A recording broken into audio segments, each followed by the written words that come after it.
வர்ஷினி ஒரு நிமிஷம். இந்தா நீ கேட்ட பணம். இதுல 20,000 ரூபாய் இருக்கு. தேங்க்ஸ் தமிழ்.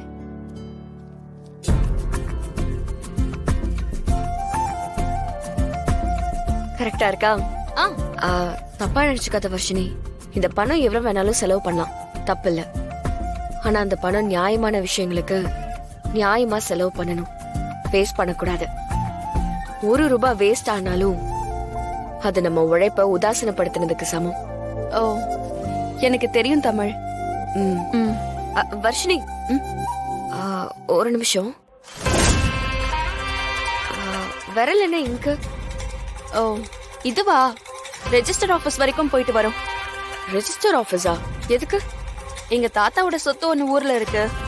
அது மாமாக்கு தேவைப்படுதுன்னு அம்மா சொன்னாங்க. அதான் மாமா பேருக்கு எழுதி கொடுத்துட்டு வந்திருக்கோம். யார்கிட்டயுமே சொல்லல. இது எங்களுக்குள்ள நடக்கிற விஷயம். இது எதுக்கு எல்லார்கிட்டயும் சொல்லணும்? கிராமத்துல சொத்தா? இது வரைக்கும் அதை பத்தி யாருமே சொன்னது இல்லையே. ஒருவேளை கணேசன் வேற ஏதாவது பிளான் பண்றாரா? என்ன சிஸ்டர், சேது ஏதோ தீவிரமா யோசிச்சுட்டு இருக்கீங்க போல. அதெல்லாம் ஒண்ணும் அத்தான் இல்ல. எப்படி கவுக்குறதுனா, என்கிட்ட நிறைய ஐடியா இருக்கு, தட்டுமா? சேது, ம் கிராமத்துல உங்க தாத்தாக்கு ஏதாவது பூர்வீக நிலம் இருக்கா? எங்க தாத்தாவுக்கா? உங்க தாத்தாக்கு தான். அப்படிலாம் எதுவும் இல்லையே சிஸ்டர். நல்லா கொஞ்சம் யோசிச்சு சொல்றீங்களா? சின்ன வயசுல இருந்து அங்கதான் வளர்ந்தேன். அப்படிலாம் ஒரு சொத்தும் இல்லையே.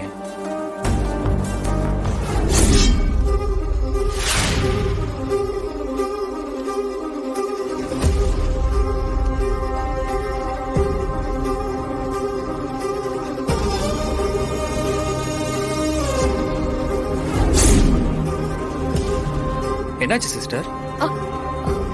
ஏன் இதெல்லாம் கேக்குறீங்க?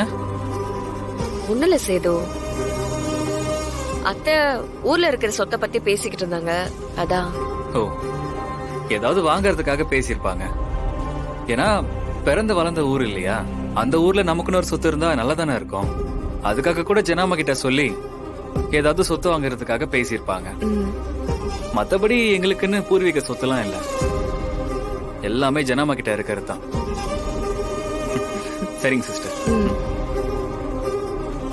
இதுல ஏதோ அந்த கணேசன் பிளான் பண்ணிருக்காரு.